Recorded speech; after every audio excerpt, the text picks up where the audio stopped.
सरत्या वर्षाला निरोप देण्याकरिता आणि नवीन वर्षाचे स्वागत करण्याकरिता गोंदिया जिल्ह्यामध्ये सर्वत्र तयारी सुरू झालेली आहे।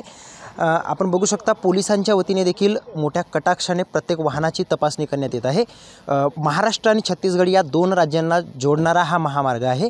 या ठिकाणीच सालेकसा पोलिसांच्या वतीने सर्वच वाहनांची तपासणी सुरू आहे। आपल्यासोबत काही पोलीस कर्मचारी आहेत, त्यांच्याशी आपण बातचीत करूया। मॅडम, काय सांगाल, आज नववर्षाच्या पूर्वसंध्येलाच आपण या ठिकाणी तपासणी करतात, काय नेमकी तपासतात आपण वाहनांमध्ये? सर बघा, हा जो सीमावर्ती भाग आहे महाराष्ट्राचा आणि इथे महाराष्ट्र आणि छत्तीसगडला जोडणारा हा जो रस्ता आहे, हायवे आहे, तर या हायवेवर ॲक्सिडेंटचं प्रमाण होऊ नये किंवा कोणी अवैधरित्या वाहतूक करू नये यासाठी आम्ही कारवाई करतो।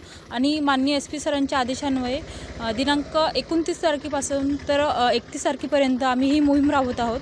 तर आम्ही 11 वाजेपर्यंत ही मोहीम राबवतो आणि यामध्ये आम्ही जे ड्रंक अँड ड्राईव्ह म्हणजे दारू पिऊन जे कोणी ड्राईव्ह करतात आणि वाहतूक नियमांचं उल्लंघन करतात अशा लोकांवर आम्ही कारवाई करतो।